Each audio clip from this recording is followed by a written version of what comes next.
I am Chris Ebinger, and this is R.L. Stine's 99 Fear Street, The House of Evil, Number 1, The First Horror. Prologue, 1960. Whoa, look out! Jimmy Lunt stumbled in the darkness. He grabbed the banister with his free hand and caught himself. Look out, man, his friend Andy Skalski warned from the top of the stairway. We don't need any more accidents on this job. How come there are no basement lights? Jimmy called over his shoulder as he carefully continued down the narrow stairway. How come? How come nothing works on this job? Andy replied with some bitterness. His work boots thudded loudly as he followed Jimmy into the basement. How come nothing has gone right? How come we lost 3 guys building this stupid house? Morrison is getting out of the hospital today, Jimmy reported. After that shock he got, I never thought to get him breathing again. He shuddered. Morrison turned blue, man. I saw him. He was really blue. I don't want to think about it, Andy muttered, his flashlight darting over the concrete basement floor. You know, I was there when that big guy Jones fell off the roof. No wind, no breeze, no nothing, but off he went, sailing head first. Poor guy. I'm just glad school is starting in a week and we'll be done with this stupid summer job, Jimmy said, shifting the heavy gallon can to his other hand. Now, where are those cracks we're supposed to caulk? This foundation was just poured 2 months ago, and already there are cracks. This is a bad luck job, Andy muttered, still thinking about all the trouble they had had. Yeah, Jimmy agreed quickly. 99 Fear Street. I wouldn't live here, man. Not on a bet. This place is bad news. Well, you know what they say about Fear Street, and you heard about the bodies they found here when they were digging the foundation. Huh? Bodies? Jimmy reacted with surprise. Yeah, they had to stop the bulldozers. There are all these unmarked graves down here. Andy pointed straight down. Andy? Can we stop talking about it? Jimmy replied with a shudder. No more stories, okay? I just want to patch up these cracks. Then I'm going to jump into my Impala and bomb over to Wayne's Bridge. There's a Beach Boys concert tonight. Huh? Andy grabbed his friend's shoulder. Since when do you drive an Impala? Well, it's my dad's, Jimmy admitted reluctantly. He let me drive it today. Andy's flashlight swept over the white concrete walls. There are the cracks, he said. Open the can. Let's get started. Jimmy dropped to his knees beside the wall. Andy held the flashlight. Jimmy began prying a screwdriver under the lid to open the can of caulking. Ow! Jimmy cried out as the screwdriver slipped and the blade drove deep into his hand. Oh, man! Careful! Andy cried too late. Jimmy pulled the screwdriver blade from his throbbing hand. As his friend raised a light to it, he watched the dark blood trickle onto the concrete floor. Oh, man, that hurts! Andy leaned down to examine the wound. You really stabbed yourself, Jimmy. You'd better run upstairs and get a bandage. Yeah, I guess, Jimmy replied quietly, staring at his hand. Stupid screwdriver. He tossed the tool against the wall. I don't believe this. Climbing to his feet, he let out an angry groan and furiously kicked the wall with a toe of his heavy work boot. Both boys uttered cries of surprise as a crack appeared in the wall. Oh man, more work for us, Andy complained. In the circle of yellow light, they watched the crack grow wider. An inch. 2 inches. And then they heard scuttling sounds, the scratch of tiny footsteps. Hey! Jimmy exclaimed, as the first long-snouted rat poked its head out of the crack. This is a new house. Where'd the rat come from? The rat scuttled out into the light, followed by another rat, then 3 more. Jimmy gaped down at the tiny black eyes, the glowing gray fur, the snake-like pink tails. Hey, get lost! Andy shouted. He kicked at the nearest rat. Missed. Then he raised his eyes in time to see the black shadow start to wriggle out from the crack. Jimmy saw it too. Both boys stepped back, their eyes wide with surprise. At first, they thought it was a snake, but the shadow grew and changed shape. It floated out of the crack in the wall, darkening, rising up, then sweeping around them. It swirled faster and faster, surrounding the 2 boys. Then, lowering and covering them like a dark, heavy blanket. They didn't even have time to struggle or cry out. When the billowing shadow lifted a few seconds later, they were dead, both of them, sprawled open-mouthed and wide-eyed on the concrete floor, surrounded by the screeching rats. Chapter 1. How old is the house? Callie Fraser asked. Is it really old? It's pretty old, Mr. Fraser replied, slowing the car for a stop sign. I think it was built in the early 60s. It needs work, Callie's mother chimed in, her eyes focused out at the passenger window on green lawns. The house hasn't been lived in for years. I don't think it's ever been lived in, Mr. Fraser said, making a left onto a street called Park Drive. Huh? The house is over 30 years old, and no one has ever lived in it? Callie's twin sister Cody asked shrilly, leaning forward from the back seat. How come? Stop shoving me, their 9-year-old brother James said grumpily. He was sitting between Callie and Cody and had been complaining the whole way to Shadyside. Don't touch me. I'm not touching you, Cody declared. Yes, you are, James insisted. Move over. I wouldn't touch you. You've got cooties, Cody exclaimed. Well, you've got dog breath, James shouted. You stink. Stop it, James, Mr. Fraser called back sharply. We're almost there, I think. He glanced over at his wife. Could you check the map? Are we going the right way? What school is that? Callie asked, staring out at a long red brick school building. I think that's the high school, her mother replied, struggling to unfold the map. That's Shadyside High? Callie cried. I didn't picture it like that. It's so old-fashioned looking, Cody finished her sister's sentence for her. Callie and Cody were fraternal twins, not identical, but they were always finishing each other's sentences and thinking the same things at the same time. They passed by the school quickly. Its windows were dark, the doors all shut. Callie caught a glimpse of an empty football stadium behind the school. 2 teenage girls on bikes rode slowly along the sidewalk, laughing happily. Callie sighed. She wondered what it would be like to start 11th grade in a new school. Well, I guess I have all summer to worry about it, she told herself. These houses are nice. Is this our new neighborhood? Cody asked. Can I have a dog? James demanded. You promised I could have a dog when we moved. You're going the wrong way, dear, Mrs. Fraser said softly, biting her bottom lip. I think you have to turn around. Fierce Street is the other way. Mr. Fraser uttered an unhappy groan. What kind of name is Fierce Street? Cody demanded. That's so weird. Who would name a street Fierce Street? When can I get the dog? Can I get it today? James asked. I think the street was named after one of the town's early settlers, Mrs. Fraser replied fretfully, still studying the road map. It was named after Mr. Street, Callie joked. She took pride in her sense of humor. She was always cracking jokes and making puns. It was one of the ways she differed from her twin. Cody was smart and quick, but she didn't have much of a sense of humor. James gave Cody's shoulder a hard shove. Stop pushing me, he screamed. He leaned forward toward the front seat. What about my dog? The dog will be for all of us, Cody told him. No way, James insisted. He's mine. They promised. Mr. Fraser braked the car and eased it to the curb. Please, he wailed. Could we please have 5 minutes of silence just till I find the house? Please? Everyone was silent for at least 10 seconds. Then, as his father eased away from the curb, James asked, So, when do I get the dog? Later that day. Mr. Fraser pulled the car up to the gravel driveway about 10 minutes later.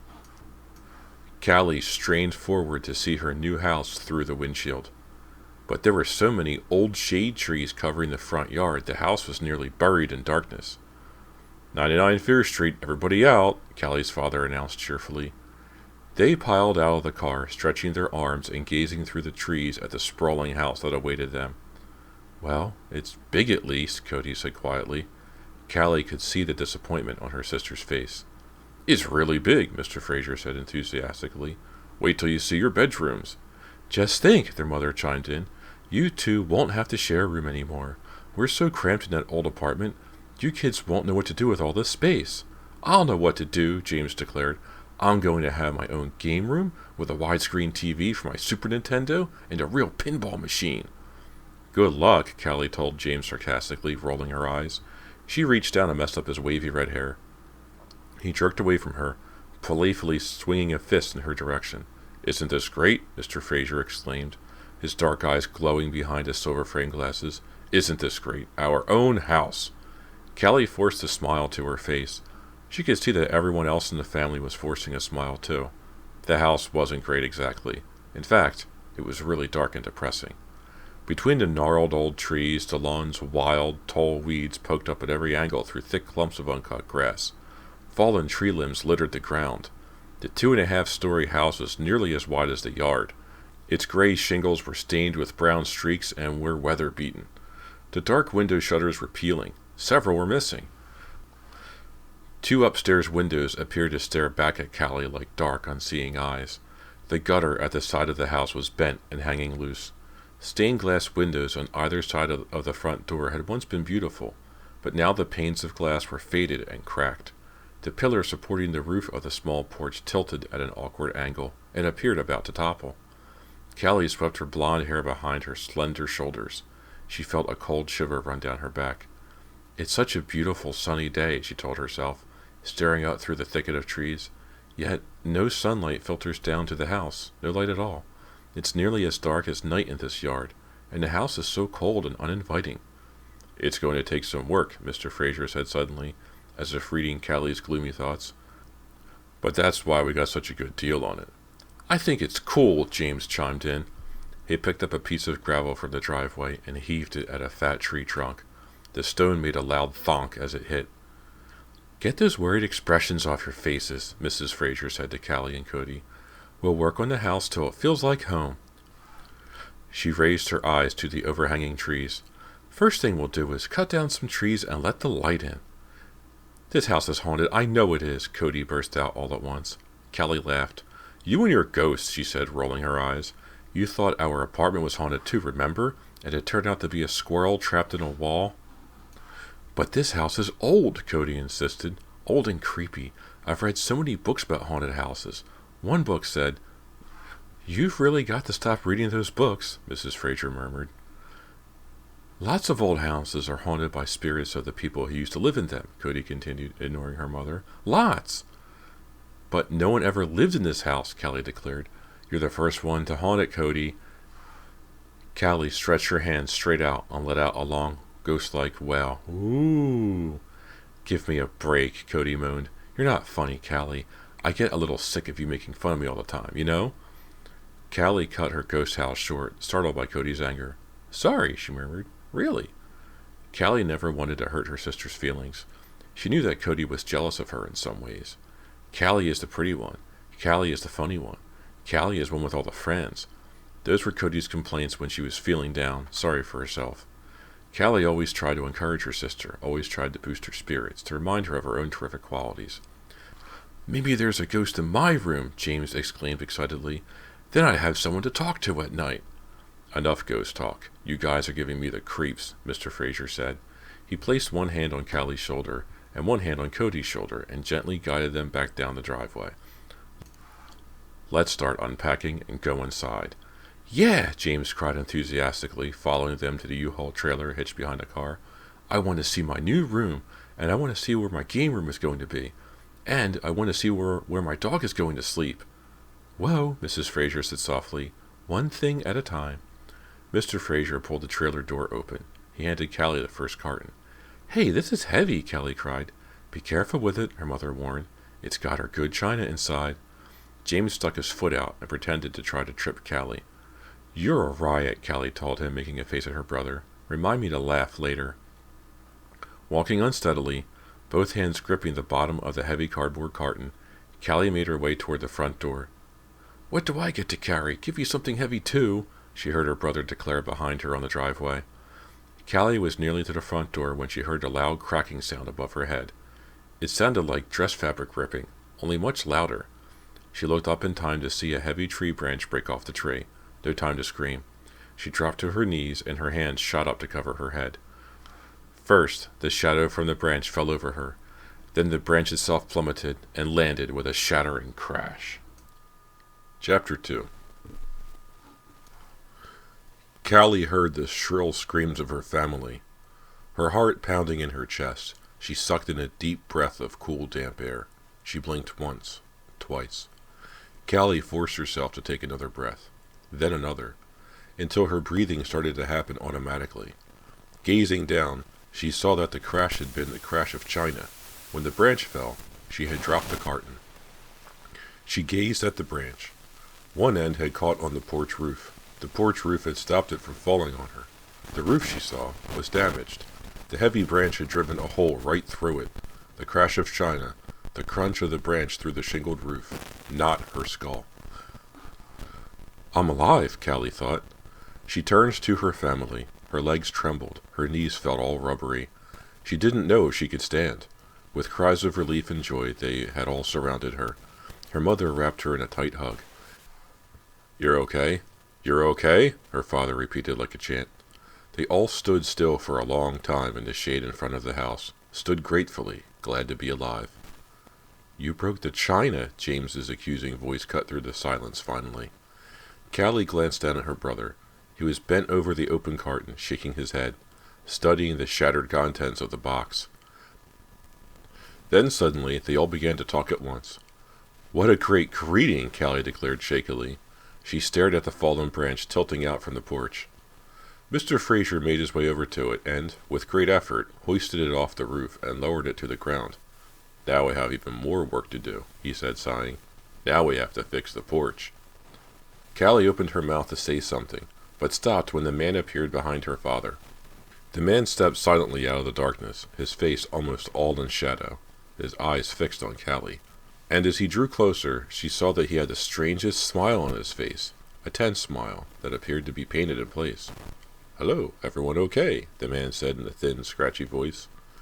Mr. Fraser spun around, startled, but his expression quickly softened. Mr. Lorry, when did you arrive? He asked. Mr. Lorry, Callie remembered, was the real estate agent, the man who had sold her parents this house. As he stepped over the fallen tree branch and made his way toward them, his smile didn't waver. He was a short, wiry man dressed in an expensive-looking gray suit. He appeared to be fairly young, but his hair was white and cut very short, almost like brush bristles. He had round black eyes that remained locked on Callie. I came to welcome you, the real estate agent said finally, turning his gaze to Callie's parents. But just as I pulled up, I saw the branch fall. I'm so sorry. He shook his head, but his smile didn't fade. We're okay, Callie's father replied. He shook Mr. Lurie's hand. The kids are seeing the house for the first time. And you're disappointed, Mr. Lurie asked, staring again at Callie. A little, Callie confessed. It's kinda dark. And run down, Cody answered glumly. I'm sure your parents will do a wonderful job with it, Mr. Lurie replied. It's basically a very solid house. It just hasn't been lived in. How come? James demanded. How come no one ever lived here? Mr. Lurie's smile faded. Just unlucky, he muttered, lowering his eyes to the ground. Callie didn't understand what he meant. Did he mean the owners were unlucky? The house was unlucky? The real estate people were unlucky? Who was unlucky? She started to ask, but Mr. Lorry was handing her father an extra set of keys and saying his farewells. I won't keep you, he said, backing away. I just wanted to say welcome to Shadyside, and best of luck. With a quick wave, he headed down the driveway, walking briskly, swinging his arms stick-like at his sides. Callie watched him until he disappeared into the shadows of the trees that lined the street. Then she picked up the carton of china and shook it. The shattered plates made a jangling sound inside. Sorry about that, Callie told her mother. Put it down and let's go inside, Mrs. Fraser replied. I want you to see your new home. The inside of the house was even less inviting than the outside, Callie thought. As the family explored their new house, Callie couldn't help but notice every stain on the plaster, the cracks in the walls, the loose floorboards that creaked and groaned as she stepped on them. The house is so dark, Callie thought unhappily. So dark and damp. It feels as if the sun has never shone on it, as if the house is blanketed in darkness. Callie shivered. How will I ever feel at home in this ugly, dark place, she wondered.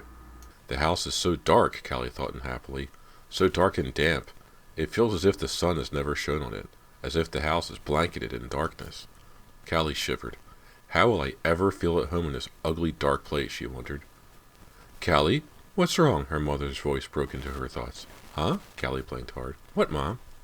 You were making the sourest face, Mrs. Fraser said, putting her hand on Callie's shoulder.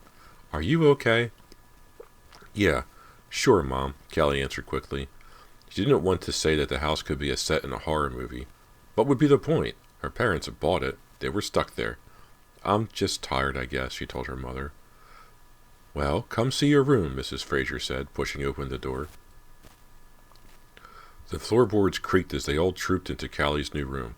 Callie stopped in the doorway. The walls were dark and peeling. The closet door was warped and stuck open. The brown carpet had a round black stain in the center of the room. "Big, huh?" Mr. Fraser asked eagerly, smiling at Callie. "Yeah, it's big all right," Callie replied without enthusiasm.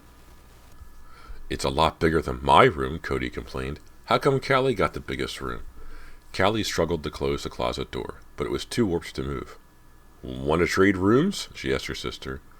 "Well, no," Cody decided, "but I don't see why you should automatically get the biggest room." "Stop complaining, Cody," Mrs. Fraser said sharply. "We're all tired, and I know this house is a bit of a shock, but it'll feel like home before you know it." "Right," Mr. Fraser agreed quickly. "A little paint, a little wallpaper, some new carpet, and—" "Where's my game room?" James interrupted. "We've all seen the bedroom, so where's the game room?" "Well, there isn't really room," Mr. Fraser replied. "I'm sorry, James, but how about the basement? Can we have a game room in the basement, Dad? Remember Billy Marcus's house? He had a ping-pong table and a pool table downstairs. Remember?" "I don't know," Mr. Fraser said thoughtfully. "The basement in this house isn't finished. It would take a lot of work, James." "Let's check out the basement," James exclaimed. He shoved Callie out of his way as he burst toward the door. "Come on, let's check it out. I'll bet there's a room for a pinball machine and everything down there." "Girls, go with him," Mrs. Fraser ordered. "And be careful," their father added. "It's probably filthy down there." Callie and Cody obediently hurried after their brother. James was already halfway down the stairs to the first floor, the banister swaying slightly as his hand slid over it. They found the stairs to the basement behind a door in the back hallway. James clicked the light switch, and a dim light bulb flickered on at the bottom of the stairs. Holding on to the walls, the three of them made their way down the narrow, steep, wooden stairs. Callie led the way, followed by James, then Cody. It took Callie a moment to realize why her face had started to tingle and itch. "Yuck, cobwebs!" she cried, frantically trying to brush the sticky webbing off her face. "This is really creepy," James said softly. They stopped under the cone of yellow light from the bare light bulb.